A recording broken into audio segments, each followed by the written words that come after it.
सन 1996, आज से तकरीबन 25-26 साल पहले के वो खौफनाक दास्तान जब भी याद आवेला त रूह कांप उठेला। हम उस समय 15 साल के रहनी और जून में हमार पापा के ट्रांसफर के कारण हमनी एगो दूसर जगह सेटल होके के पड़ल। ई जगह के खौफनाक सच से हमनी सब अनजान रहनी। एक दिन स्कूल से निकलत ही काला बादल ढाए लगले।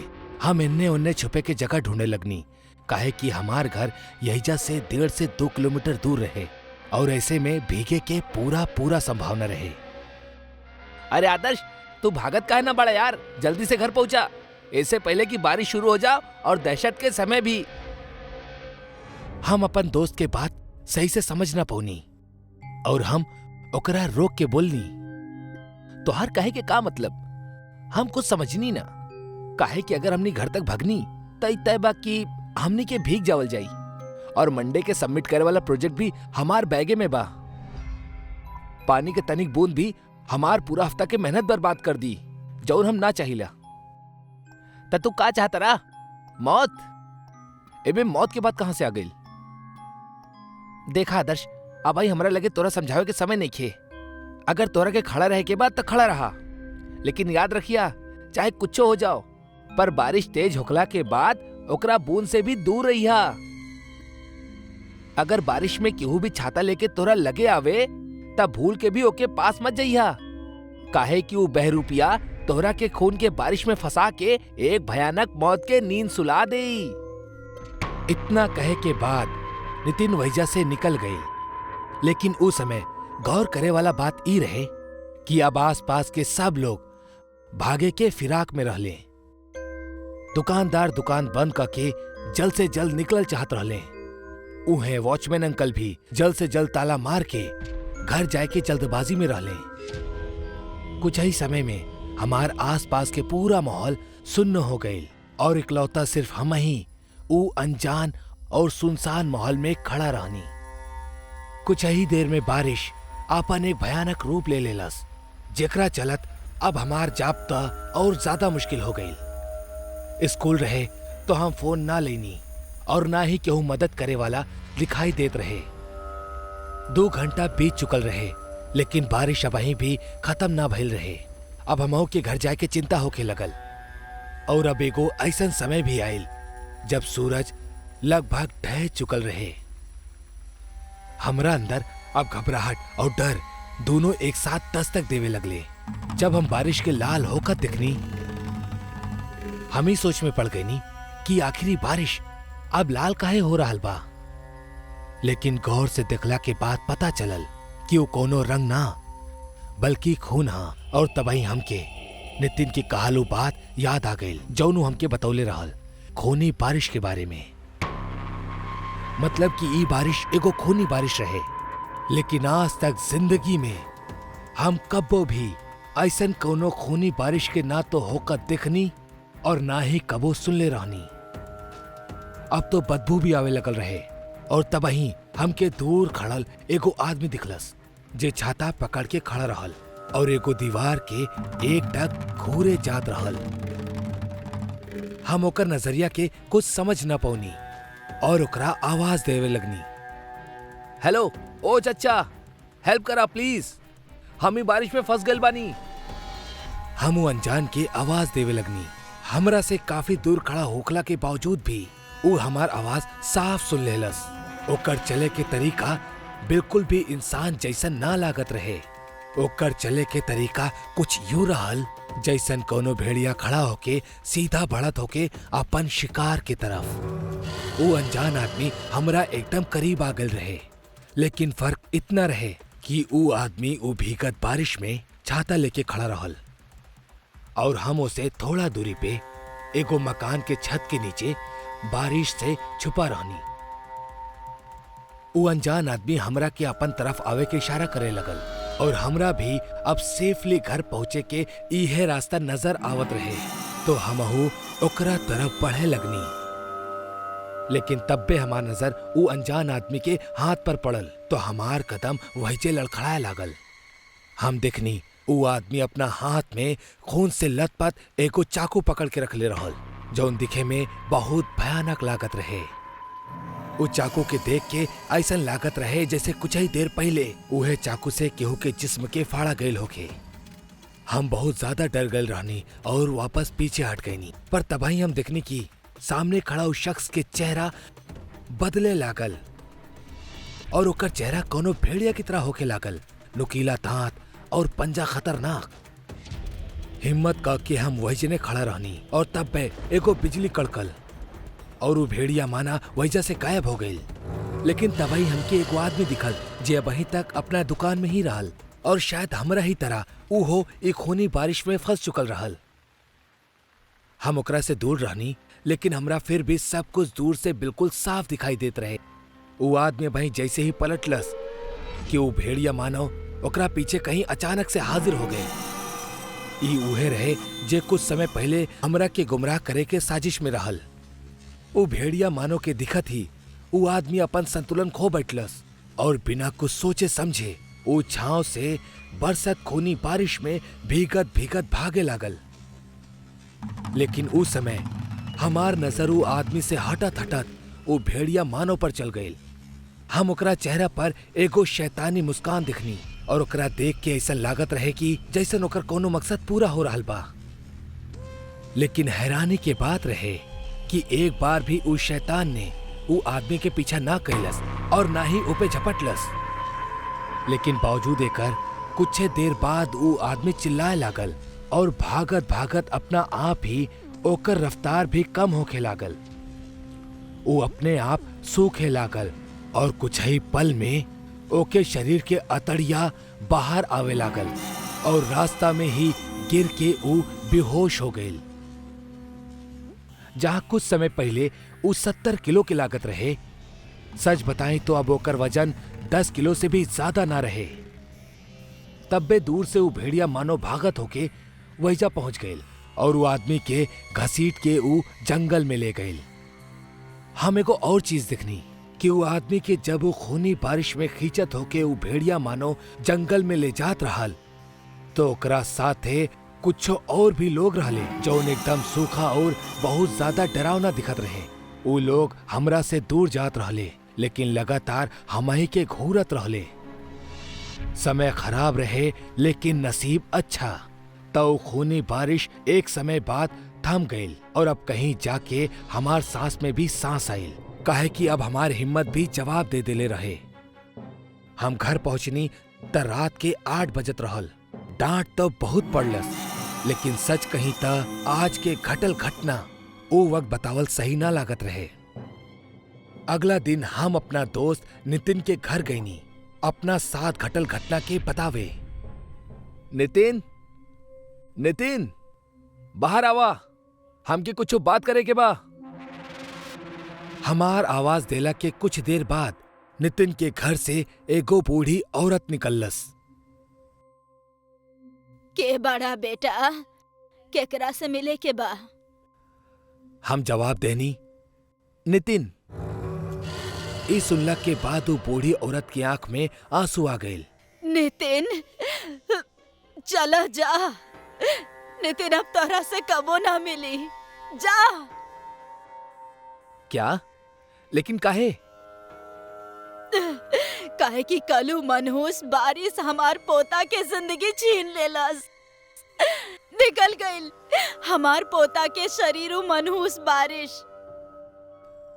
अब हम थोड़ा बहुत इस चीज के रिलेट कर पाओत रहनी, काहे कि कल नितिन वो बारिश के शुरू होके के ठीक कुछ समय पहले ही निकलल रहे। हम गहरी सोच में डूब गईनी और उनकरा से वो खूनी बारिश के सच्चाई पूछनी। दादी, आखिरी गांव में बारिश के रंग लाल काहे होखेला? का गिरेला बारिश के पानी से? ई मनहूस गांव के पिछला 150 साल से हाय लगल बा। कहेले एगो जमाना में अचानक यहाँ पर भूखमरी फैल गईल रहे, जहाँ बारिश समय पर ना होखे के कारण ई गांव के बहुत सा किसान खुद के कत्ल कर लेलस और तबे एगो मनहूस काल भी पहरा देलस। ई गांव से एगो पुराना दुश्मनी निकाले के खातिर एगो तांत्रिक अपन गुलाम जे कि एगो भेड़िया रहे ओकरा मानव के भेष में यहाँ भेजलस, जे इंसान लोग के शरीर में से खून के गायब कर देत रहे। लेकिन कितना पूजा पाठ के बाद ये विधि के नियंत्रण में लावल गईल और अंत में ई निश्चित भइल कि ई गांव में कबो भी ऐसन बरसात ना हुई जेकरा से कौनो भी काम कइल जाए। लोगन के मुताबिक गांव के हाय लागल बा और यही कारण साल के 6 महीना ही गांव में बारिश होखेला। बाकी वो बारिश पानी के ना बल्कि खून के होखेला, जेकरा के खूनी बारिश के नाम से दहशत के दुनिया में जानल जाला। कहेले जौन केहू शख्स चाहे जानवर भूलल भटकली बारिश में निकलेला त अपना आप ही ओकर शरीर में खून के कमी होखे लागेला, ओकर शरीर में से खून गायब होखे लागेला और जितना समय वो खूनी बारिश के बूंद में बितावेला उतना समय तक लगातार खून ओकर शरीर से गायब होके वो भेड़िया के जिस्म में जाला, जौन ओकरा के और भी ताकतवर बनावेला। सच कहीं एकरा बात कुछ और सुने के हमार हिम्मत ना रहे। अब तक हम सब कुछ अच्छा तरह से समझ चुकल रहनी और हम वहीजा से फौरन अपना घर लौट गईनी। अपन दोस्त नितिन के मौत के मातम और एको भयानक दहशत के साथ है। हम अब एकरा छुपावल ठीक ना समझनी, काहे कि ई हमार परिवार के कोनो भी सदस्य के जान पर बन सकत रहे। ऐसे पहले कि अगली खूनी बारिश ई गांव में अपन दस्तक दे, हमके निकल जाए के चाहिए। 2 दिन के अंदर हम वापस अपना घर आ गईनी और पापा भी अपन ट्रांसफर कहीं और करवा ले। ई घटना के हम अपना जीवन के सबसे सुखद और भयानक लम्हा में शामिल करब, काहे कि आज इतना साल बाद भी ई घटना के बदबू हमरा आज भी महसूस होखेला। नितिन ए बेर अपन छुट्टी बितावे खातिर अपना दोस्त राघव के गांव गए रहे। ओकरा पास अबही 2 हफ्ता बाकी रहल, जौन वो गांव में बितावे वाला रहल। एक शाम ऐसने बरामदा में बैठ के नितिन राघव से पूछेला, यार ये तोहार गांव कुछ ज्यादा ही अजीब सा है। मतलब ना बिजली ना पानी, ये सब तो फिर भी समझ में आवेला, लेकिन यार ऐसन का है कि शाम ढलला के बाद ई गांव में कोनो परिंदा भी नजर ना आवेला। ऐसन का अजीब है तोहार गांव में? भाई नितिन, हम तहरा के कितनी बार समझौले बानी, ऐसन उठ पटांग सवाल मत पूछल करा। बस इतना समझला कि जैसे यहाँ के लोग रहे लेना वैसने रहे की कोशिश करा। कल रात के भी हम तहरा के बात करत करत छत पर जात दिखनी। हम तोरा के बोल के रख ले बानी, एक बार अंधेरा हो जाओ तब फिर बेडरूम में चल जाइया और फिर शांति से रहे के। वाह भाई, अभी गांव वाला का कम रहले, अब तू भी ये फालतू बकवास में शामिल हो गईला। भाई ये 21वीं सदी है, तू अब तक ये भूत प्रेत में फसल बड़ा। देखा नितिन, हम तोहरा के पहले भी बोलले बानी और अब भी बोलब, अगर अपन सलामती चाहेला तब जब तक तू गांव में बड़ा सावधान और सतर्क रहिया। इतना कह के राघव अपना कमरा में चल जाला। हिन्ने अकेला बैठल नितिन राघव के बात के मन ही मन सोच के हंसत रहल। ई राघव बिना जब वो गांव आवेला एकर हाव भाव ही बदल जाला। वैसे ई सब बेवकूफ बाड़े, लेकिन हम इनकर तरह डरे वाला में से नहीं खे। अरे जौन चीज होखबे ना करीले ओकरा चक्कर में हम अपन आजादी काहे के छोड़ी। नितिन के राघव के बात पे जरा भी यकीन न रहल और ना ओकर मन में कोनो डर रहल। लेकिन जैसन की एगो कहावत प्रचलित था, कई बेरी डरल जरूरी भी होखेला, काहे कि कई दफा ये आपके मौत और भयानक तबाही से बचा भी सकेला। आज के रात नितिन के सामना भी कुछ ऐसन ही खौफनाक सच्चाई से होखे वाला रहल, जैसे टकराइला के बाद इंसान वापस न लौटेला। रात के खाना खाइला के बाद सब अपन अपन कमरा में सुत्ते चल जाले। धीरे धीरे रात और काली होकर जात रहे। इहे बीच नितिन के ओकर गर्लफ्रेंड के कॉल आवेला। हेलो अंजलि, कैसन बाड़ू? लेकिन तब भी ओकर कमरा में सिग्नल वीक पड़ जाला, जैसे वो घर से बाहर आ जाला। ओकर फोन के सिग्नल अभी भी वीक ही रहल। यही से वो गांव के सुनसान इलाका में सिग्नल तलाशे खातिर आगे बढ़े लागल। जैसे जैसे वो आगे बढ़त रहल, सिग्नल स्ट्रांग होखत रहे और अब वो अच्छा तरह बात कर पावत रहे। बात करत करत एगो लंबा वक्त गुजर गई। रात के करीब 12:30 बजत रहले और नितिन भी बात करत करत बहुत दूर आ चुकल रहल, जेकरा ओके खुद भी अंदाजा ना रहल। लेकिन तब भी ओकरा अपना पीछे तेज पायल खनके के आवाज सुनाई पड़ेली। ओकरा बड़ा अजीब सा लागेला। गांव के कोनो औरत और उहो ई वक्त। इतना सोचत सोचत वो जैसे ही पीछे पलटेला, ओकर होश उड़ जाला। एगो जलल चेहरा वाली औरत, जेकर पैर उल्टा रहल और आंख काली, वो ओकर करीब आवेली और एकर साथ ही नितिन एकदम जोर से चिल्लाए लागल और वहीजे फिसल कर गिर गई। एकर साथ ही ओकर फोन के बैटरी भी जवाब दे देवेली और फोन स्विच ऑफ हो जाला। लेकिन अगला ही पल वो डरावनी औरत नितिन के नजर के सामने से गायब हो जाली। अब ई ओकर भ्रम रहल, वहम रहल या फिर जे भी रहल, ऐसे ओकरा एगो तेज धक्का जरूर पहुंचल रहल। अरे यार, ना जाने हम घर से कितना आगे आ गई नी। यार कहीं वो राघव के बात सच तो नहीं किए? अरे नाना, ऐसन भी भला कबो होखेला का? छोड़ा यार, अब जल्दी से घर जाता नहीं। अगर घर वाला जाग गेले और हमरा के ना पौले तब बहुत गुस्सा करी है। इतना सोचत सोचत नितिन तेज कदम के साथे घर के तरफ बढ़े लागल। लेकिन कुछ ही पल में ओकर बढ़त कदम थम जाले। ई देख के कि सामने एगो पेड़ के लगे एगो उल्टा पैर वाली औरत सीधा खड़ल बाड़ी। भले वहां पूरा अंधेरा रहल, लेकिन चांद के रोशनी में नितिन के वो उल्टा पैर साफ साफ नजर आवत रहले, जौन वो औरत के रहल। वो औरत पेड़ से सटल नितिन के ठीक उल्टा दिशा में खड़ल रहली, जौना वजह से वो ओकर चेहरा ना देख पावत रहल।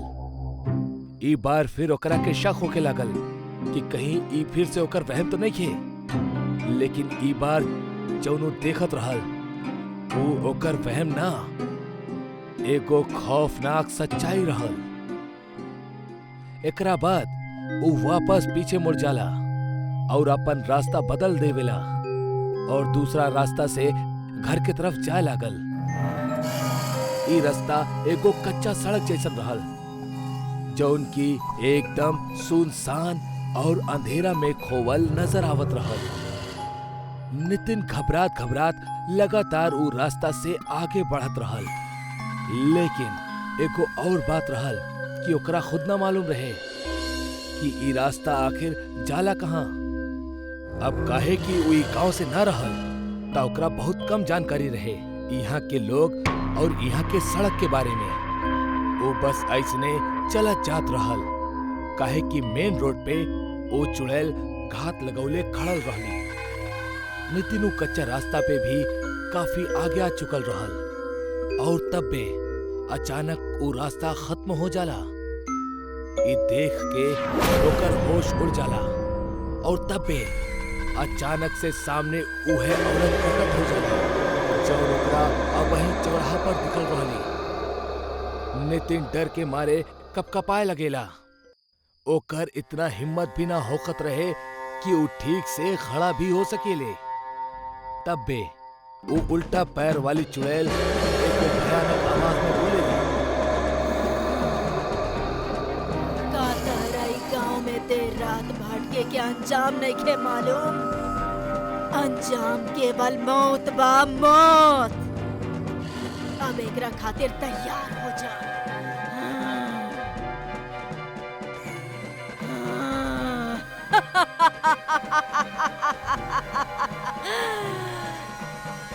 एकरा बाद वो चुड़ैल नितिन के पैर पकड़ के ओकरा जंगल के रास्ता पे खींचे लगेली। नितिन लगातार रहम के भीख मांगेला। ना, अरे हमरा के छोड़ दा, हमरा के ना मालूम रहे, हमरा के ना मालूम रहे। ई सब चलत ही रहल कि तबे ओकरा एगो और आवाज सुनाई देवेली। नितिन, नितिन। ई आवाज राघव के रहल। ई आवाज के सुनत ही नितिन खुशी से चिल्लाए लगेला। राघव, हमार भाई, हम एजा बानी, जल्दी से आजा। राघव अपना दादाजी के साथे हाथ में मशाल लेके वहीं आ जाला। मशाल के देखत ही वो उल्टा पैर वाली चुड़ैल वहां से गायब हो जाली और नितिन मौत के मुंह में जाए से बाल बाल बच जाला। जेकर डर रहल वही भइल ना। हमके तो से इहे उम्मीद रहल। वो तो शुक्र है तोहर गर्लफ्रेंड के जौन कॉल कट होखला से पहले तोहर चीख सुन लेलस और तुरंत हमरा के कॉल कैलस और हमने के यहाँ पहुंच गई। वरना आज तक तोहर जिंदगी के चैप्टर क्लोज रहल। अरे हाँ यार, अब हमरा के याद आ गई, जब हम पहली बेरी उस चुड़ैल के देख के चिखले रहनी तब हमार फोन चालू ही रहल। तोहार बहुत बहुत शुक्रिया दोस्त। तोहार जैसन बच्चा ना जाने की उम्र में काहे इतना नादानिया करेले। जब तोके बोलल गइल हा कि एगो उल्टा पैर वाली चुड़ैल ई गांव में हर रात घूमेली और जवान पैर के तलाश में होकेली, तब तोके ओकर खौफ होके के चाही। खैर, ऐसन बेवकूफी फिर कबो दोबारा मत करिहा। एकरा बाद सब अपन अपन घर लौट चले। गांव घर में यही मानल जाला कि चुड़ैल के पैर हमेशा उल्टा होखेले, जैसे कि आप एगो बड़ा सा भीड़ में भी ये पहचान सकेले कि कहीं इंसान के भेष में आपके सामना कोनो चुड़ैल से तना भइल। अरे रूपा, ये रीढ़ के हड्डी के दर्द ना देखिए एक दिन हमारी जान लेके रही। जरा सा मालिश कर देना प्लीज। अच्छा ठीक बा बाबा, 2 मिनट ठहरी। रूपा जैसे ही कमलेश के कंधा के छुअलस, कमलेश तंदुरुस्ती से जैसे उछल पड़ल। अरे वाह रूपा, तू तो एकदम जादूगरनी बाड़ू। तोहार मुलायम हाथ से छुअत ही जैसे तन में को नई जान आ गई होखे। हमार दर्द पता ना कहाँ गायब हो गई। अब जायदा, जा जाके अपन काम करा। अब हमके थोड़ा अच्छा महसूस हो रहा बा। चलिए मक्खन मत लगाई, हम जाता नहीं घर के काम करे खातिर, बहुते काम पड़ल बा। रूपा किचन में जाके काम में व्यस्त हो गई। तब्बे कमलेश बिस्तर से उठल और अपन जेब टटोले लागल जो ओकरा खाली मिलल। वो एक बार फिर रूपा की आवाज लगौलस। अरे माफ करिहा, तोरा एगो और तकलीफ दे रहल बानी। वो दरअसल हमार दवाई ना जाने कहाँ रखल बा, वो जरा ले आवा। आप भी ना हद करेनी। आपन दायां पॉकेट में हाथ लगाई। कमलेश जैसे ही आपन दाएं जेब दोबारा से टटोलेला, ओके उम्मे ओकर दवाई मिल जाला। एके देख के वो थोड़ा हैरान होखेला, काहे कि कुछ सेकंड पहले जब वो अपन जेब चेक कैले रहल तब तो ओकरा खाली मिलल रहल, फिर अचानक से दवाई। खैर, एके वो फिलहाल के खातिर नजरअंदाज क के दफ्तर जाए खातिर तैयार हो जाला। अच्छा सुना, अब हम निकलतानी। सुनी, सवारी लेते समय जौन पहला सवारी मिले ओकरा छोड़ दीहा और ओकर अगला सवारी लीहा और ऑफिस में जाके सबसे पहले अपन चेयर के चेक कर लीहा, तबे ओकरा पर बैठी हा। समझनी? कमलेश के रूपा के बाद कुछ खास पल्ले ना पड़ल। वो ओकरा पे हंसत हंसत कहेला, अच्छा मैडम ऐसा है का? ठीक है, अब हम निकलतानी। फिर कमलेश बाहर सड़क पे सवारी के इंतजार में होखेला। तब्बे ओकरा सामने से एगो टैक्सी आवत दिखाई देली, जेकर बम्पर पे एगो लाल झंडा टंगल रहे। ओ टैक्सी! लेकिन एक मिनट, हम एकरा ले ली या एकरा जाए दी? रूपा पहली सवारी ले से तो मना कैले रहल। खैर छोड़ा, वो भी इसने मजाक में बोले हुई। कमलेश इतना सब कुछ सोच के वो टैक्सी के रोके के मन बना लेवेला, लेकिन इससे पहले ओकरा हाथ दिखा के रोक पावत वो टैक्सी ओकर ठीक सामने से गुजर जाली। ओफो, ई त चल गई, अब दूसरी के इंतजार करो। कुछ मिनट बाद ओकरा अगली टैक्सी आवत दिखाई देली। वो तुरंत ओकरा हाथ दिखावेला और फिर वो टैक्सी में बैठ जाला। कुछ दूर आगे अइला के बाद अचानक से ड्राइवर गाड़ी रोकत रोकत बोलेला, अरे साहब, आगे तो बहुत भीड़ बा, लागता केहू के एक्सीडेंट भइल बा। कमलेश उतर के देखेला तो ओकर होश उड़ जाला। ई एक्सीडेंट उहे पहली टैक्सी के रहल जेके कमलेश ना ले रहल। ऊ टैक्सी पर टंगल ऊ लाल झंडा के साफ साफ पहचान पावत रहल। कमलेश खुद के बड़ा किस्मत वाला समझत रहल, जौना वजह से आज बाल बाल ओकर जान बच गई। खैर, एकरा बाद ऊ दूसरा रास्ता से ऑफिस के खातिर निकल जाला। शाम के ऊ थका हारा ऑफिस से घर लौटेला। का भइल जी, कैसन रहल आज के दिन? अरे रूपा, तू आज तोहार बात ता हमार जान बचा लेलस। हमार बात? का मतलब? हाँ, उहे टैक्सी वाला बात जौन तू बोले रहलू कि पहला टैक्सी मत लिहा, खतरा है। उहे भाई, जैसे ही हम दूसरा टैक्सी से आगे पहुंचनी, हम देखनी वो पहला टैक्सी के एगो भयानक एक्सीडेंट भइल रहे। वाह जी, इत्तेफाक भी न जाने कैसन कैसन हो जाला। अच्छा सुना, हम ऑफिस के काम से एक हफ्ता खातिर बाहर जा रहल बानी। हमार सामान पैक कर दिया। सीधा सीधा काहे ना कहेनी, ऊ कल मुही के संगे रंगरलिया मनावे जाता नहीं। लौटी हा, फिर बता।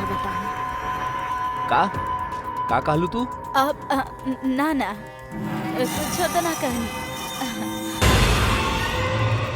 अगला दिन उस सुबह सुबह अपना काम के सिलसिले से निकल जाला और एजे रूपा एकदम अकेली पड़ जाली। यहाँ कमलेश सड़क पार करत रहल और हर बढ़त कदम के साथ ओकर खुशी दुगनी हो चल जात रहल। वाह, का किस्मत है हमार। झट से सोनाली के फोन करके इन्फॉर्म कर देता नी कि हम निकल गए बानी। एक हफ्ता वो हुस्न के मलिका के साथ खूब मजा करब हम। कमलेश ऑफिस स्टाफ सोनाली के साथे अपन ट्रैवल प्लान करत रहल, जहां ओकर मन में कई तरह के ख्याली पुलाव पकत रहल। एक हफ्ता बाद कमलेश खुशनुमा तरीका से अपन घर लौटेला। रूपा, कहाँ बाड़ू तू? वो इतना कह के जैसे ही घर के अंदर दाखिल होखेला, घर के नजारा देख के ओकर पैरों के तले जमीन खिसक जाली। पूरा घर बिखरा पड़ल रहे, सारा सामान टूटल फूटल फर्श पर बिखरा पड़ल रहे। तब में अचानक घर के ट्यूबलाइट क्लिक करे लग जाली। घर के इतना गंदा माहौल देख के कमलेश के रूपा के ऊपर बहुत तेज गुस्सा आवेला। वो चीखत हुए अपना बेडरूम की तरफ जाला। रूपा, ई का हालत कर देले बाड़ू तू घर के? हम एक हफ्ता खातिर घर से बाहर का गई नी, तू ता हमार घर के कबाड़ खाना बना देलू। इतना बोलत ही कमलेश जैसे ही अपना बेडरूम के दरवाजा हल्का सरकावेला, सामने वो खौफनाक नजारा के देख के ओकर रूह कांप उठेली। वो देखेला ओकर बेडरूम साक्षात कसाई खाना बनल बा। कमरा के छत पे झालर के बजाय लाश टंगल बा, जेके बदन से खून के एक कतरा भी बाकी न छोड़ले बा। उन्हें कमलेश तबे रूपा के देखेला, जौन की एगो चुड़ैल में बदल चुकल रहल और लगातार कच्चा मांस के टुकड़ा के चबाए जात रहली। बाप रे, हमार पत्नी तो चुड़ैल बाड़ी। जल्दी से हमरा के निकले के पड़ी यहाँ से। हम एकर असली चेहरा देख ले बानी ता शायद अब ही हमऊ के मार दी। इतना सोचत कमलेश तुरंत पीछे हट जाला, लेकिन तबे रूपा गुर्रात बोलेली, ता गइला तू। वो कलमोही के संगे रात गुजार के अब मारे खातिर तैयार हो जा। तोरा के कैसे पता कि हम सोनाली के साथ रहनी? बड़ बुजुर्ग के कहावत ना सुनला का? चुड़ैल के तेसर आंख हमेशा तोहार पीछा करेली और हर पल के खबर रखेली। कमलेश घबरा के भागे की सोचत ही रहल कि तबे पूरा घर के लाइट्स एक साथ फ्यूज हो गई।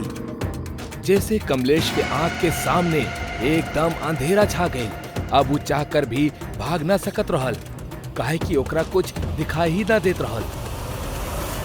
तब बे अंधेरा के भीतर से पायल के खनके की आवाज कमलेश के तरफ बढ़त रहल और तब बे एक झटका में अंधेरे से निकलल वो चुड़ैल के हाथ कमलेश के वो गुप्त अंधेरा में खींच ले जाला, जैसे ओकर एगो तेज चीख निकलेली और फिर हमेशा के खातिर ओकर आवाज बंद हो जाली। यार विवेक, देखता हमनी के वीडियोस कितना लोग देखले बाड़े। अरे बाप रे, ऐसने चलत रहल त हमनी बहुत ही जल्द फेमस हो जाई। हमरा के लागता कि हमनी के और अच्छा वीडियो बनावे के चाही और डरावना भी। कुछ और लोकेशन चाही जे कब्बो केहू ना दिखले होखे। ऐसन बात है त चला पुराना खंडर में एकदम यूनिक जगह बा, आज तक केहू भी एक्सप्लोर ना कइले बा। तू पागल बाड़ा? सब लोग कहेले कि वहाँ भूत बा। भूत कुछ ना होखेला यार। और अगर हमने के फेमस होखे के बा त ऐसे एडवेंचरस वीडियो ही डाले के होखी। सोच ला, डर के आगे जीता हमार दोस्त। ये देखा भाई, ये वीडियो पुराना खंडर के हा, एमे मिलियन व्यूज हा। समीर जोन वीडियो दिखैलस ओमे सन्नाटा के शोर रहल, डरावना, माना पुराना खंडर के हवा तक लोगन के रूह सुखा देहत। सही है ना? अगर हमने रात के वीडियो डालब त रातों रात फेमस हो जाए, पैसा ही पैसा होई। चला ठीक है, चल जाओ। पुराना खंडर के बारे में कई गो डरावनी कहानी रहल, पर समीर और विवेक के लागत रहल कि ये सब झूठ है, मन गढ़ंत कहानी है। ऑटो, कहाँ जाए के बा भाई? पुराना खंडर। शाम हो चुके बा, ये समय सही ना है पुराना खंडर में जाए के खातिर।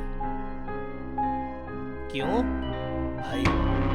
हर दिन केहू ना केहू के लाश मिलेली वहाँ, और सुनले बानी कोनो तड़पत आत्मा बा जौन लोगन के तड़पा तड़पा के मारेली। बस बस, ना जाए के बात ना जा, पर डरावा मत। तू अपना आँखी से कुछ देख ले बड़ा का? ना, बस सुन ले बानी। बिल्कुल, सब खाली सुन ले बाड़े, केहू कुछ देख ले ना बा। तू ना जाइबा पुराना खंडर तक केहू और चल जाई, केहू ना जाए वाला वही जा। अगर ज्यादा पैसा मिली त तू भी जाइबा। सोच ला, केहू और गइल त नुकसान तोहरे होई। ठीक है, बैठ जा। आखिरकार समीर और विवेक ऑटो वाले के पुराना खंडर ले जाए खातिर मना ही ले ले। एमे से केहू भी ना जानेला कि इनकर साथे आगे का होखे वाला बा। खंडर में सच में भूत है का? हमरा कुछ ज्यादा पता ना, पर सुन ले बानी एको लड़का और लड़की पुराना खंडर में गए। लड़की शादी से पहले ही गर्भवती हो गई रहे। ई राज सबके सामने आ जाला के डर से लड़का लड़की के तड़पा तड़पा के उहे खंडर में मार देले रहल। सही कहानी हाँ। हमार फट रहल बा और तू हंस रहल बड़ा। तू पागल बाड़ा? हम तो यह रिकॉर्ड कर ले बानी। बिल्डअप मिली दोस्त। और बेवकूफ, तेरा बंद करा। अगर वो लड़का के वो बात राज रखे के होखत तब वही सबके पता थोड़ी ना होखत। सब कुछ मन गढ़ंत था दोस्त। ऐसे ना भाई, वो लड़की के मरला के कुछ दिन बाद वो लड़का पागल हो गए और बड़ा बीमारी से मारा गए। ई सुन के विवेक हक्का बक्का रह गई, ओकरा डर लागत रहा। भाई हम ये जब पहुंच तो गए नहीं, हमने बस थोड़े ही देर के काम बा, वीडियो बना के वापस चल जाई। ठीक है, तू लोग यही जे उतर जा, हम खंडहर के अंदर ना जाए, यही जे तोहनी के इंतजार करब। ऑटो वाला के वापसी के भाड़ा मिले वाला रहल। ये सोच के वो रुक जाला। समीर और विवेक खंडहर के अंदर जाले। खंडहर बहुत ही शांत रहल, मानो सन्नाटा में भी शोर रहल। वाह, का खंडहर हा। आवा वीडियो बनावल जाई। खड़े खड़े देखा थी रही बा या अंदर भी चल बा। समीर वीडियो शूट कर रहा बा। हर तरफ अंधेरा ही अंधेरा बा और अचानक ओकरा के चमकर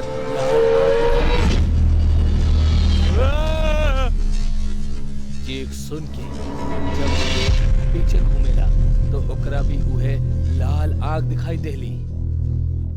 दोनों सहम जाले और अपन जान बचावे के लिए भाग लगे। लेकिन जब वो गेट पे आवेले तो गेट बंद रहा। अरे भाई बचावा बचावा हमनी के। ऑटो वाला डर जाला। हम बोले रहो अंदर मत जा। अरे भाई वो सब छोड़ा, हमार मदद करा पहले। समीर और विवेक तीनों मिलके गेट खोलने की कोशिश करते थे, पर वो गेट वो लोगन से खुल ही ना पाए। तब फिर अचानक से केहू के कदम के आहट सुनाई देला और कोनो औरत समीर के घसीट के खंडहर के अंदर ले जाए।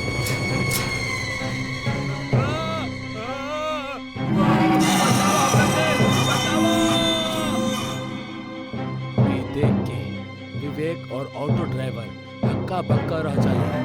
वो लोग पल भर के खातिर सुख पड़ जाए। समीर के चीख उनकर कान में गूंजत रहली। भैया हमरा के बचाला, हम तोरा के बहुत पैसा दे, हमरा के बचाला, प्लीज प्लीज बचाला भैया। पैसा से ज्यादा हमरा के अपन जिंदगी प्यारी बा, हम जा रहल बानी। भैया प्लीज बचाला हमरा के, भैया बचाला ना प्लीज। ऑटो ड्राइवर ऑटो में बैठे ही वाला रहा कि अचानक गेट खुल जाना।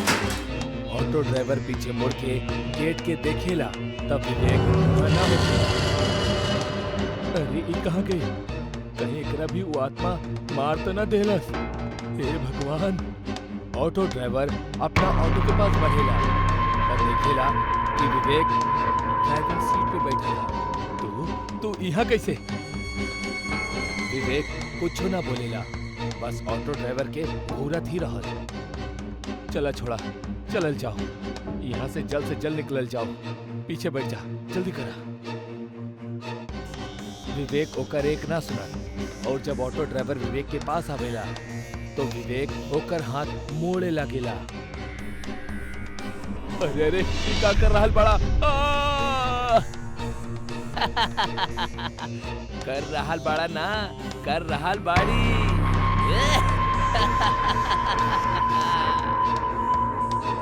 छोड़ छोड़ हमरा के। तू यहाँ हमार तड़प के तमाशा देखे आयल रहला ना, अब तू भी तड़प तड़प के मरबा हमार तरह।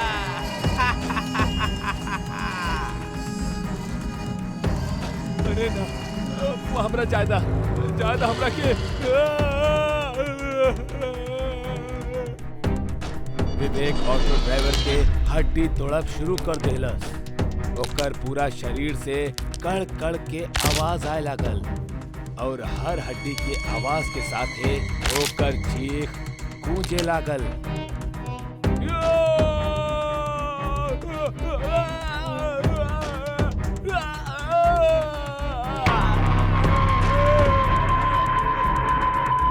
और आखिर में विवेक ऑटो ड्राइवर के सारा हड्डी तोड़ के ओकरा के मार देलस।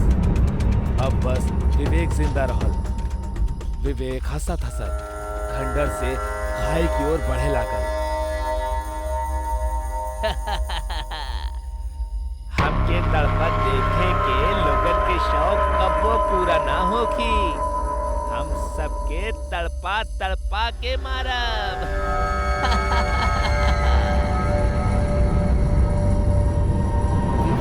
विवेक के आत्मा विवेक के शरीर के खाई से नीचे फेंक देगा। विवेक चट्टान से टकरा नीचे पहुंच गई और वो अपन आखिरी सांस लेहलस। विवेक के मरला के बाद खून से सनल पांव खाई से खंडर की ओर चल पड़ल। तड़पत आत्मा वापस खंडर में चल जाली।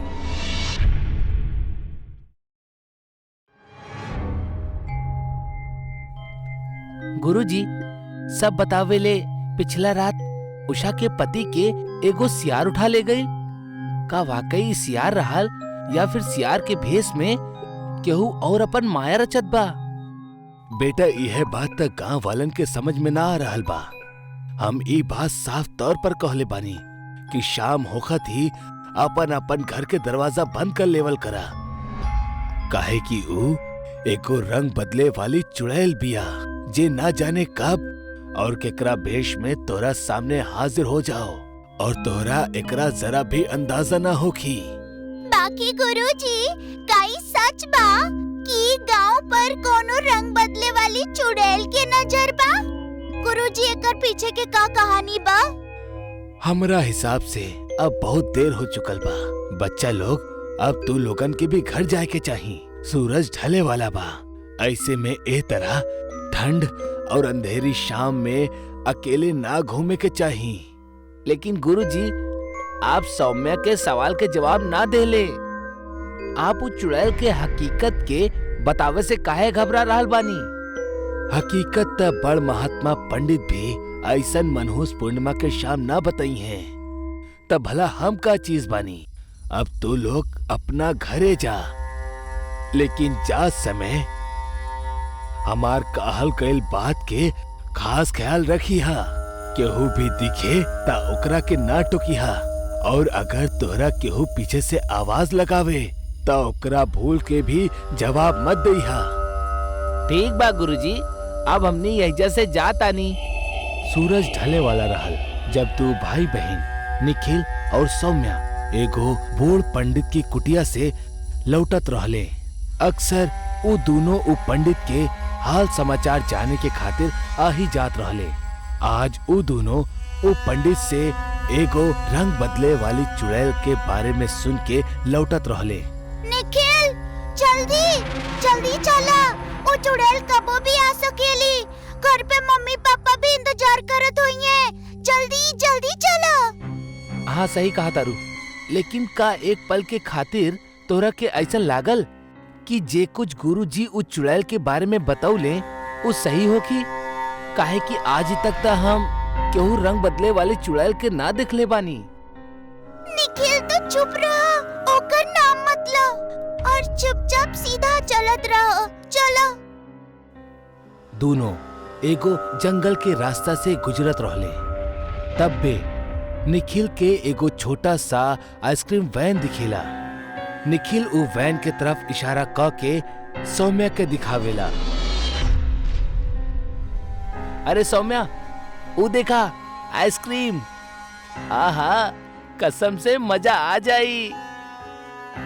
रुको निखिल, ए तरह केहू भी अनजान वस्तु के तरफ आकर्षित होके के गुरुजी मना कैले रहले हमनी के।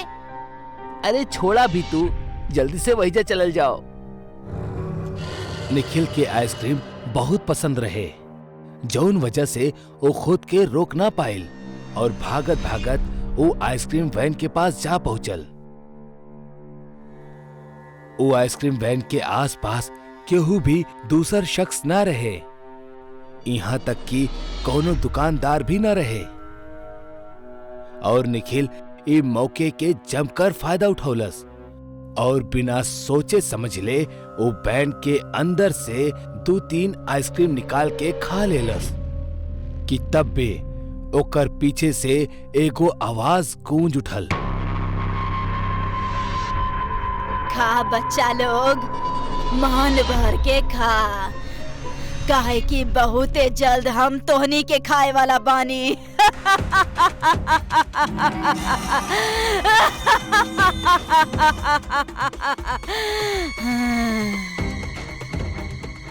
ई अनजान आवाज और हंसी निखिल और सौम्या के होश उड़ा देलस। दोनों धीरे धीरे पीछे पलटले त उनकरा जलल और बिखरल बाल वाली एगो औरत खड़ल दिखल, जौन उनकरा घूरत रहली। ऐसा लागत रहे जैसे उ चुड़ैल में भयंकर भूख होखे।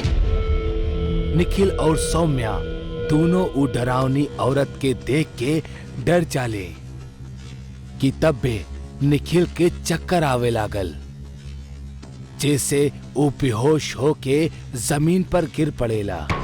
और तब बे वो औरत एकदम तेजी से उनकर तरफ बढ़ेली।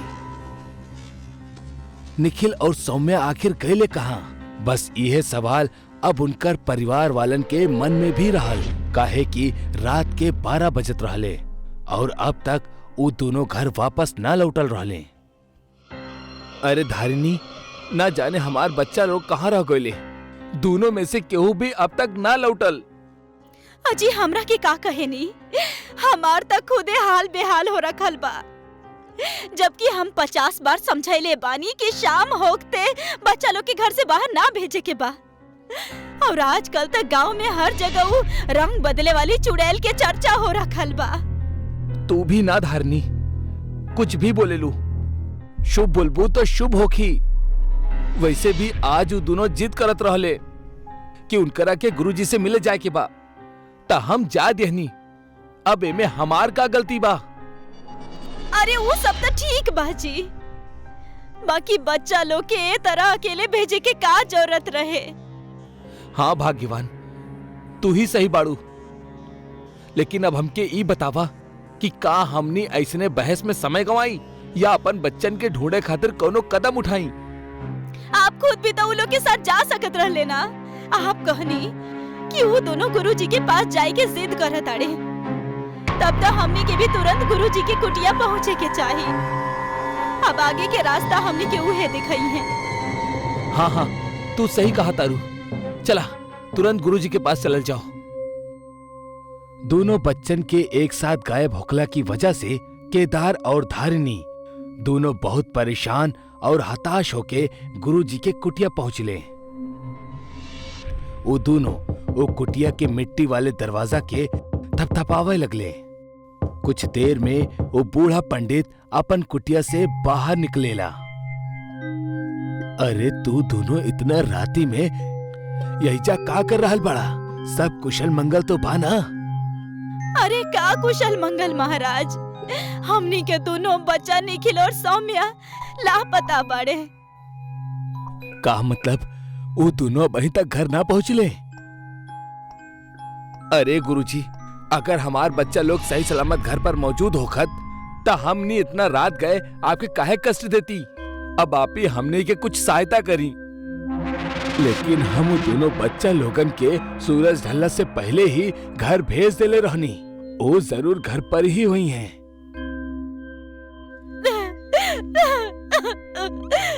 महाराज, का आपके हमनी के बात पे तनी संकीन नहीं के? आप खुदे हमनी के घर चल के देख ली। ठीक बा, चला हम यह वक्त तोहार घरे चले खातिर तैयार होता नहीं। एकर बाद गुरुजी समेत वो दोनों भी अब अपन घर पहुंच जाले। जहां दरवाजा खोलत ही उनकरा बिस्तर पे निखिल और सौम्या सुतल दिखाई देत रहले। अरे हमार बच्चा लोग निखिल, सौम्या, भगवान के लाख लाख शुक्र बा कि हमार बच्चा एकदम सही सलामत हमरा पास बाड़े। बहुत बहुत शुक्रिया। आपके बहुत बहुत शुक्रिया गुरुजी। आप हमनी के साथे एजा तक नहीं। कौनो बात ना केदार, बस अब से आपन बच्चन के खास ख्याल रखी हा। तब भी धारिनी चीखेली, हे भगवान, ई का हो गइल हमार बच्चन के। अजी अजी जरा जल्दी आई, ये देखी। का भइल धारिनी, तू ई तरह काहे चीख रहल बाड़ू? जब केदार धारिनी के पास पहुंचेला तब ओकर भी रोंगटा खड़ा हो जाला। वो देखेला कि ओकर दोनों बच्चा के गर्दन काट दिहल गइल बा और दूर से देखे पे लागत रहल कि वो सो रहल बाड़े, लेकिन करीब जाके देखे पे पता चलेला कि वो दोनों के सिर उनकर जिस्म से अलग कटल बा। केदार और धारिनी दोनों अपन बच्चन के लाश देख के दर्द से रोए लगले। तब भी पीछे से उनकरा एगो डरावनी हंसी सुनाई देवेली। वो दोनों जब पीछे पलटले तो उनकर सामना एगो और आफत से हो जाला। वो दोनों देखेले कि उनकर सामने अब वो रंग बदले वाली चुड़ैल खड़ल बिया, जौन गुरुजी के भेष बना के उनकर साथ साथ ही आयल रहे। वो हंसत हंसत कहेली, अच्छा बेवकूफ बनैनी तोनी दोनों के। हम तो तोहार दोनों बच्चा के ठीक ही तरह अपन जाल में फंसा के कब के मार देले रहनी। बाकी तू अगर उ पंडित के पास पहुंच जाइतू तो शायद उ पंडित फिर से हमरा के जंगल में बांध दे। यही से हम एगो चाल चलनी और हम ओकर ही भेष बना के तोहनी सबके साथ उ पंडित बन के आईनी और अब हम तोहनी के भी खत्म कर देब। दुष्ट औरत, तू हमनी के बच्चन के मार देलू, हम तोरा के जिंदा ना छोड़ब। केदार हाथ में खंजर लेके वो चुड़ैल के तरफ बढ़ल, लेकिन तब भी वो चुड़ैल एगो मंत्र फुकलस, जेकरा वजह से केदार वो खंजर से खुद के ही गला रेत लेलस और तड़प तड़प के मौत के नींद सुत गई। दम घुटला के वजह से धारिनी भी तड़प तड़प के मर गई। अगला सुबह गांव वालन जब केदार के घर के ई दृश्य दिखले तब वो सब भी कांप उठले और गुरुजी के बुला ले। हे भगवान, ई दृश्य देख के हमार कलेजा जल रहल बा। हमरा ई दोनों के अकेला घर भेजे के ही ना चाहत रहे। ई सब उहे चुड़ैल के काम हा जे अपन रंग बदल के गुमराह करेली और फिर अपना मकसद के अंजाम देवेली।